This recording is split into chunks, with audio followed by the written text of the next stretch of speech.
It's time to talk sports. Sports. Sporty sports. Sports.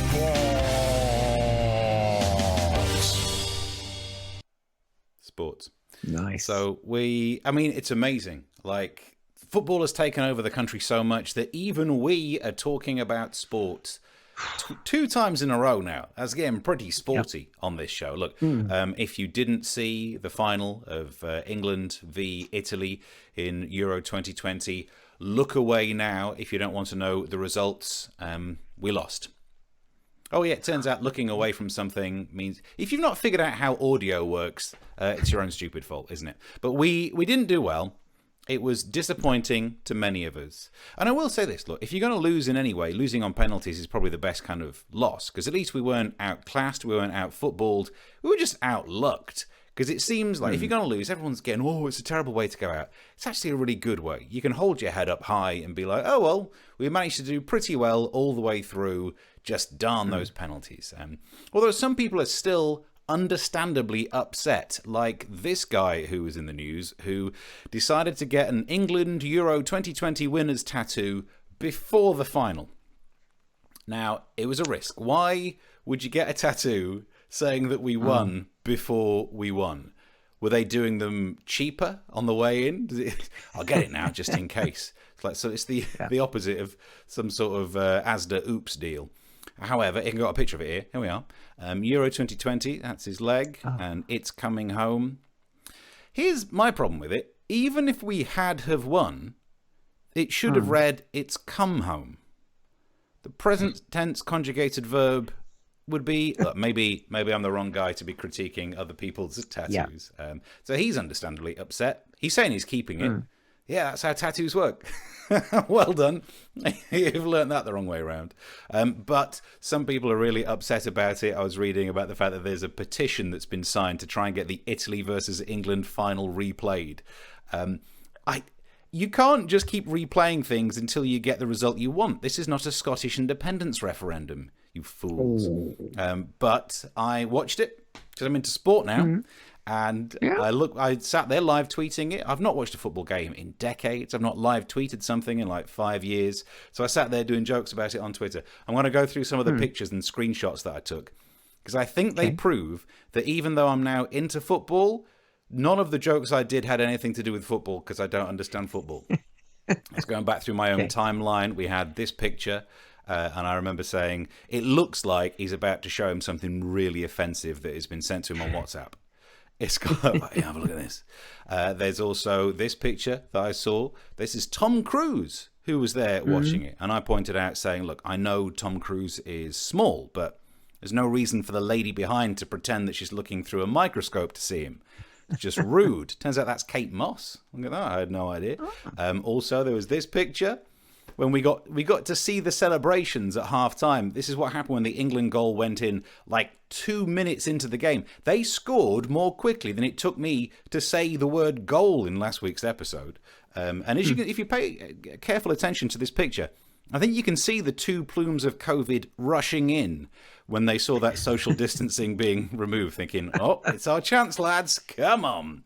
It's hard to see, but yeah, I think if you can, maybe it's got the wrong filter on to be able to see. It's very subtle, very subtle. This was my favourite picture out of all of it. This is some of the Italy fans, and I remember posting this saying, it looks like he's saying to her, "No, I wanted you to dress up as one of Diana Ross's backing singers." Never mind. So that's, although she's got a look on, that is a beautiful look on the face, isn't it? Never before has there been a situation of being able to say, my food's not agreeing with me. Look at that.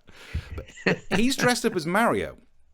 And loads of people have said, what a weird stereotype to willingly take on. Like, Mario's not even an Italian character. That's like me as an English bloke dressing up as Dick Van Dyke's character in Mary Poppins.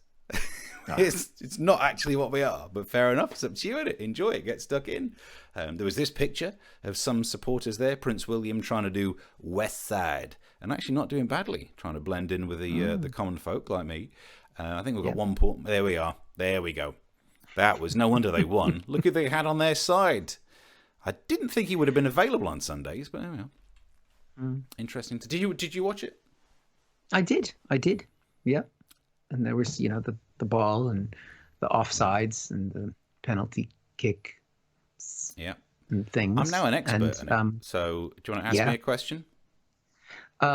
Yeah. So the offside rule, how does that work? Well, you can't pass to someone who's behind the last defender nearer the goal. If they are in a position close to the goal than the defender at the point of being passed to, then get this already. Also, I've got opinions about football now as well. The fact that we managed to stay 1-1 with Italy, a fantastic team who had a unbeaten run of like 33 games, makes me think we should have beaten Scotland. Why did we not?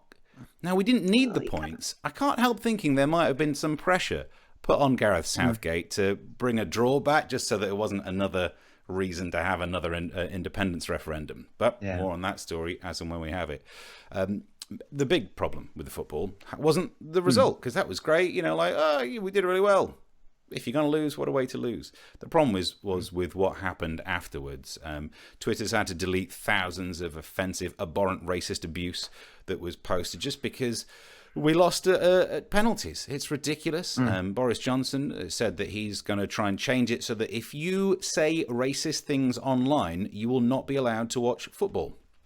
Which, given that his article in The Guardian about looking like letterboxes is still on the internet, I guess he's not going to see football anymore. Yeah. But then he looks like he probably doesn't normally see it anyway, so he won't mind going back to just watching rugby.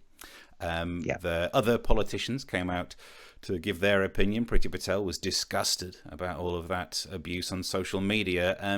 That didn't go down well, with Tyrone Mings then calling out the Home Secretary, because she originally said that taking the knee was gesture politics. Here's the tweet. You can see, you don't get to stoke the fire and then label our anti-racism message as gesture politics. This all comes down to the argument. The closest thing to a good argument is that taking the knee is linked to Black Lives Matter, not the concept, but the political movement. And then you think, it looks like they might have found some sort of a way into this argument. Ask the football players, are they doing it for a political reason? They say no. Should be end of discussion, isn't it? You've solved the problem that you were worried about. But still, people, we both do radio appearances, and this week people were saying, but it's all about trying to defund the police. It's not. Do you seriously think that Harry Kane is playing football simply so that he can somehow manage to become like massively left-wing and change the system? He's at the end of the day, it's just nice to be there. We'll have to make some changes. Change the lineup, change the formation, and maybe change it so we've got a Marxist and socialist society, which is easy for me to say. That's right. I've watched one game. I'm the Mike Yarwood of football impressions. Do they have that sounding voice? Like Beckham kind of had that whiny voice. Is it just from getting hit in the head with a ball all these years? Yeah. Their nasal cavities just collapse? Yeah. Like he started football, my name's Eric Kane. How you doing? And then after all that time, but it really is. This is one of those weird ones where I had no idea what Harry Kane sounded like. Watched him being interviewed on the warm-up to it, and I was like, that's the producer character I used to do on BBC Kent. I'll have that. Excellent. It's basically my Ray Romano impression. That kind of noise. That's all you need for it. But anyway, there's been... Okay, some of the racist abuse was bots, and that's let lots of people trying to argue, it's just bots. That's just an element of number. That's maybe why there are so many. But the point is, still, some people were saying things that were racist.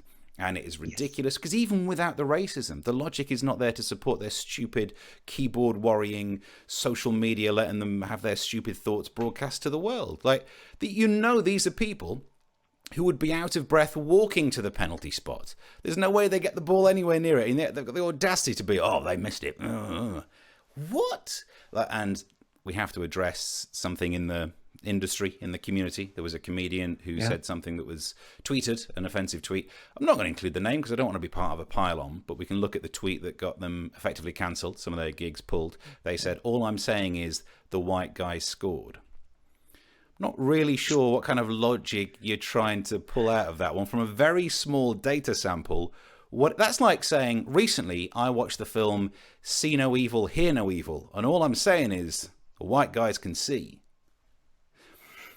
So that's as much logic as that's in there, but it does make me think. If you look at all the people who've taken to the internet with their stupid opinions, the people who didn't buy a ticket and tried to break in, and all of the politicians trying to sit on both sides of the fence, it's made me realise I do need to sign this petition to replay that game. We're not going to get a different result in terms of the score, but at least these idiots might get it right this time. Thank you for watching this from Comic Solving Problems. And if you feel like it, go ahead and like the video. Or subscribe. Commitment.